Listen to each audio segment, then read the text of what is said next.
যদি হাদিসের গ্রন্থগুলো অধ্যয়ন করে থাকেন আপনি দেখতে পাবেন যে সেখানে বলা হচ্ছে যে অমুক সূরার মর্যাদা অনেক বেশি, তার মানে ঘুরিয়ে বলা হচ্ছে অন্যান্য সূরার মর্যাদা অনেক কম।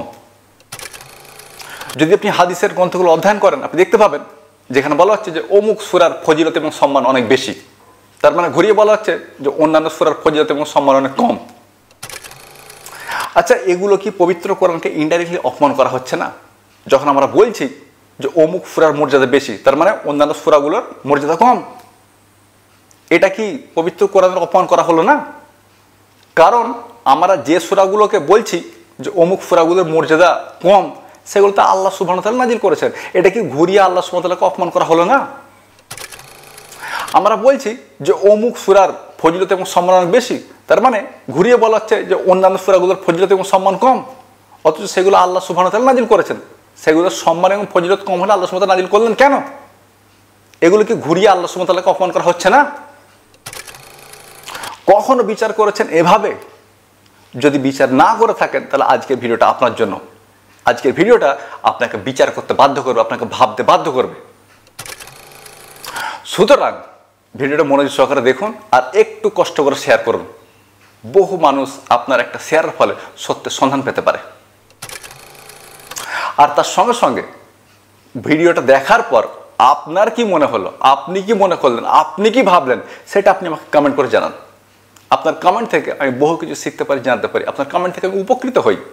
আমি এটাও বুঝতে পারি আপনার কমেন্ট থেকে যে আসলে আমি আপনাকে ঠিক কতটা বোঝাতে পারলাম। আসসালামু আলাইকুম। আপনাদের সবার উপর আল্লাহর পক্ষ থেকে শান্তি বর্ষিত হোক। আপনারা হাদিসের গ্রন্থগুলো যদি অধ্যয়ন করেন তাহলে দেখতে পাবেন যে সেখানে বিভিন্ন সূরার মর্যাদা বর্ণিত হয়েছে। যেমন ধরুন বুখারীর 5013 নম্বর হাদিসে সূরা ইখলাসের মর্যাদা বর্ণিত হয়েছে। বলা হচ্ছে যে সূরা ইখলাস পবিত্র কোরআনের 3 ভাগের 1 ভাগ, মানে সূরা ইখলাস অধ্যয়ন করা, সূরা ইখলাস পড়া পবিত্র কোরআনের 3 ভাগের 1 ভাগ পড়া, মানে পবিত্র কোরআনের 10 পারা পড়া সমান। পবিত্র কোরআনের 30টা পারা রয়েছে, পবিত্র কোরআনের পারার সংখ্যা 30টা। সূরা ইখলাস পড়া পবিত্র কোরআনের 3 ভাগের 1 ভাগ পড়া, মানে সূরা ইখলাস পড়া মানে 30 পারার মধ্যে 10 পারা পড়া, অথবা সূরা ইখলাস 10 পারা পড়া সমান। মানে সূরা ইখলাসের মর্যাদা অনেক বেশি, অন্যান্য সূরার তুলনায় এই সূরার মর্যাদা অনেক বেশি। তার মানে ঘুরিয়ে বললে হবে এই সূরার তুলনায়, মানে সূরা ইখলাসের তুলনায় অন্যান্য সূরার মর্যাদা কম, অথচ নাজিল করেছেন আল্লাহ সুবহানাহু ওয়া তাআলা। মানে অন্যান্য সূরা নাজিল করেছেন আল্লাহ সুবহানাহু ওয়া তাআলা, সূরা ইখলাস নাজিল করেছেন আল্লাহ সুবহানাহু ওয়া তাআলা। তিনি কি পবিত্র কোরআনের অপ্রয়োজনীয় কিছু বলতে পারেন? অবশ্যই বলতে পারেন না। যেগুলোর প্রয়োজন ছিল সেগুলো তিনি বলেছেন। পবিত্র কোরআনে তিনি কোনো কথাই অপ্রয়োজনীয় বলেননি। তাহলে সূরা ইখলাসের মর্যাদা কিভাবে বেশি হয়ে গেল এবং অন্যান্য সূরার মর্যাদা কিভাবে কম হয়ে গেল? ব্যাপারটা কখনো ভেবেছেন কি? প্রশ্ন হবে আপনি কি ভেবেছেন? জি, আমি ভেবেছি। তো ভেবে কি পেলেন? পবিত্র কোরআনের 85 নম্বর সূরা বুরুজ আপনাকে পড়তে হবে। পবিত্র কোরআনের 85 নম্বর সূরা বুরুজ আপনাকে পড়তে হবে এবং আপনাকে সূরা বুরুজের 21 এবং 22 নম্বর আয়াত আসতে হবে, যেখানে আল্লাহ সুবহানাহু ওয়া তাআলা বলছেন যে ওয়াল হুয়া কুরআনুম মাজিদ, বরং তা হলো মর্যাদা সম্পূর্ণ কোরআন। ওয়াল হুয়া কুরআনুম মাজিদ, বরং তা হলো মর্যাদা সম্পূর্ণ কোরআন। ফি লাওহিম মাহফুজ, যা রয়েছে লৌহে মাহফুজে লিপিবদ্ধ। পবিত্র কোরআন গোটাটাই মর্যাদা সম্পূর্ণ। এর কোনো অংশের মর্যাদা বেশি এবং কোনো অংশের মর্যাদা কম নয়। কোনো সূরার মর্যাদা বেশি, কোনো সূরার মর্যাদা কম নয়। পবিত্র কোরআন গোটাটাই মর্যাদা সম্পূর্ণ। সুতরাং আপনি যদি বলেন যে সূরা ইখলাসের মর্যাদা অনেক বেশি, তার মানে আপনি ঘুরিয়ে বলছেন যে অন্যান্য সূরার মর্যাদা অনেক কম, অথচ নাজিল করেছেন আল্লাহ সুবহানাহু ওয়া তাআলা। পবিত্র কোরআনের সূরা ইখলাসের যেমন প্রয়োজন ছিল তেমন অন্যান্য সূরারও প্রয়োজন ছিল। আর এই জন্যই সূরা ইখলাসও যিনি নাজিল করেছেন, অন্যান্য সূরাও তিনি নাজিল করেছেন। তাহলে কিভাবে পবিত্র কোরআনের একটা সূরার মর্যাদা বেশি হয়, অন্য সূরার মর্যাদা কম হয়? অথচ আল্লাহ সুবহানাহু ওয়া তাআলা বলছেন যে ওয়াল হুয়া কুরআনুম মাজিদ, বরং তা হলো মর্যাদা সম্পূর্ণ কোরআন। পবিত্র কোরআন গোটাটাই মর্যাদা সম্পূর্ণ। কোনো অংশের মর্যাদা কম, কোনো অংশের মর্যাদা বেশি নয়। কোনো সূরার মর্যাদা কম, কোনো সূরার মর্যাদা বেশি নয়। এই হাদিসগুলো পবিত্র কোরআনের এই আয়াতের বিরুদ্ধে যায়। সুতরাং মুহাম্মদ সাল্লাল্লাহু আলাইহি ওয়াসাল্লাম কখনোই পবিত্র কোরআনের বিরুদ্ধে বলতে পারেন না। নিশ্চয়ই এই হাদিসগুলো মুহাম্মদ সাল্লাল্লাহু আলাইহি ওয়াসাল্লামের নামে সাধারণ মানুষরা বানিয়েছে অথবা মুহাদ্দিসরা বানিয়েছে। এছাড়াও যদি আপনি হাদিসের গ্রন্থগুলো অধ্যয়ন করেন, পড়াশোনা করেন, আপনি এই ধরনের হাদিস দেখতে পাবেন যেখানে বলা হচ্ছে যে সূরা মুলকের ফজিলত এবং সম্মান অনেক বেশি। যেমন তিরমিজির 2891 নম্বর হাদিস, যেখানে বলা হচ্ছে যে সূরা মুলক যে ব্যক্তি পাঠ করবে, সূরা মুলক তার জন্য সুপারিশ করবে যতক্ষণ না তাকে ক্ষমা করে দেওয়া হয়। মানে আমি যদি সূরা মুলক পাঠ করি তাহলে বিচারের দিনে সূরা মুলক আল্লাহর কাছে সুপারিশ করবে আমার জন্য যতক্ষণ না আমাকে ক্ষমা করে দেওয়া হয়। মানে সূরা মুলকের ফজিলত এবং সম্মান অনেক বেশি। তার মানে ঘুরিয়ে বলা হচ্ছে যে অন্যান্য সূরার ফজিলত এবং সম্মান অনেক কম। এটা কি আল্লাহ সুবহানাহু ওয়া তাআলাকে অপমান করা হলো না? কারণ অন্যান্য সূরাগুলো তো তিনি নাজিল করেছেন। যদি বলি যে সূরা মুলকের ফজিলত এবং সম্মান অনেক বেশি, তার মানে অন্যান্য সূরাগুলোর ফজিলত এবং সম্মান অনেক কম। এই যে বলছি অন্যান্য সূরাগুলোর সম্মান এবং ফজিলত কম, তার মানে সেগুলো আল্লাহ সুবহানাহু ওয়া তাআলা নাজিল করলেন কেন? যদি সেগুলোর ফজিলত এবং সম্মান কম হতো তাহলে সেগুলোকে আল্লাহ সুবহানাহু ওয়া তাআলা নাজিল করলেন কেন? তার মানে যদি আমরা এটা দাবি করি, যদি হাদিসগুলোর সত্যতা স্বীকার করে এটা ভেবে নিই, এটা মেনে নিই যে সূরা মুলকের ফজিলত এবং সম্মান অনেক বেশি, তার মানে অন্যান্য সূরাগুলোর ফজিলত এবং সম্মান অনেক কম। অথচ আল্লাহ সুবহানাহু ওয়া তাআলা পবিত্র কোরআনে অপ্রয়োজনীয় কোনো কিছু বলেননি। তাহলে কি অন্যান্য সূরাগুলো অপ্রয়োজনীয় যেগুলোর ফজিলত এবং সম্মান অনেক কম? যদি তাই হয়ে থাকে যে সেগুলোর ফজিলত এবং সম্মান অনেক কম, তাহলে আল্লাহ সুবহানাহু ওয়া তাআলা সেগুলো নাজিল করলেন কেন? অথচ পবিত্র কোরআনের 56 নম্বর সূরা ওয়াকিয়া আয়াত নম্বর 77 এবং 78 আল্লাহ সুবহানাহু ওয়া তাআলা বলছেন যে ইন্নাহু লাকুরআনুন কারীম, ইন্নাহু লাকুরআনুন কারীম। পবিত্র কোরআন সম্মানিত, পবিত্র কোরআন গোটাটাই সম্মানিত। ফি কিতাবিম মাকনুন, যার হচ্ছে সুরক্ষিত গ্রন্থে। আল্লাহ সুবহানাহু ওয়া তাআলা বলছেন 56 নম্বর সূরা ওয়াকিয়া আয়াত নম্বর 77 ইন্নাহু লাকুরআনুন কারীম। পবিত্র কোরআন সম্মানিত, পবিত্র কোরআন গোটাটাই সম্মানিত। তার কোনো একটা অংশ কম সম্মানিত, কোনো একটা অংশ বেশি সম্মানিত, ব্যাপারটা এমন নয়। কোনো সূরার সম্মান বেশি, কোনো সূরার সম্মান কম নয়। পবিত্র কোরআন গোটাটাই সম্মানিত। সুতরাং আমি যখন বলছি যে অমুক সূরার সম্মান এবং ফজিলত অনেক বেশি, তার মানে আমি ঘুরিয়ে বলছি যে অন্যান্য সূরাগুলোর সম্মান এবং ফজিলত অনেক কম। যদি তার সম্মান এবং ফজিলত কম হয়ে থাকে তাহলে আল্লাহ সুবহানাহু ওয়া তাআলা সেগুলো নাজিল করলেন কেন? তার মানে সেগুলো কি অপ্রয়োজনীয় যে সেগুলোর সম্মান কম? এমনটা তো হতে পারে না।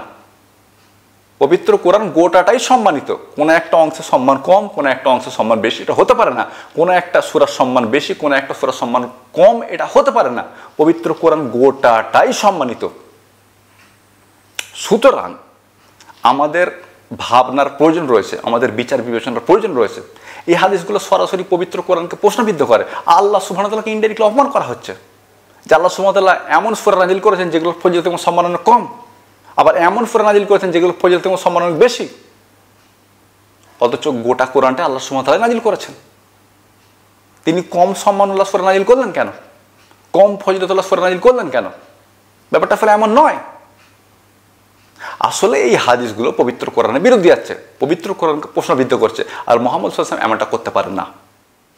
এই হাদিসগুলো মুহাম্মদ সাল্লাল্লাহু আলাইহি ওয়াসাল্লামের নামে পরবর্তীতে কেউ বানিয়েছে, সাধারণ মানুষরা বানিয়েছে। সাধারণ মানুষ বলতে গেলে আমাদের মতো সাধারণ মানুষ নয়, মুহাদ্দিস হচ্ছে মানুষটা বানিয়েছে। যেন পবিত্র কোরআনের বিশেষ কোনো একটা সূরাকে বেশি বেশি করে মানুষরা তেলাওয়াত করে, সেই উদ্দেশ্যে এই হাদিসগুলোকে বানানো হয়েছে। শুধুমাত্র সনদের ভিত্তিতে কোনো কিছু সত্য হয়ে যায় না। আমরা হাদিসে কি দেখি? আমরা হাদিসে সনদ দেখি যে হ্যাঁ সনদ সহি, কিন্তু শুধুমাত্র সনদ সহি হলেই হাদিস সহি হয়ে যায় না। আপনাকে দেখতে হবে এই হাদিসগুলো ইনডাইরেক্টলি পবিত্র কোরআন অপমান করছে, যেটা মুহাম্মদ সাল্লাল্লাহু আলাইহি ওয়াসাল্লাম তো কখনই বলতে পারেন না। মুহাম্মদ সাল্লাল্লাহু আলাইহি ওয়াসাল্লাম এমন কোনো কাজ, এমন কোনো কথা বলতে পারেন না যা পবিত্র কোরআনকে অপমান করে। তিনি পবিত্র কোরআনের বিরুদ্ধে বলতে পারেন না। প্রশ্ন হচ্ছে বলতে পারেন না কেন?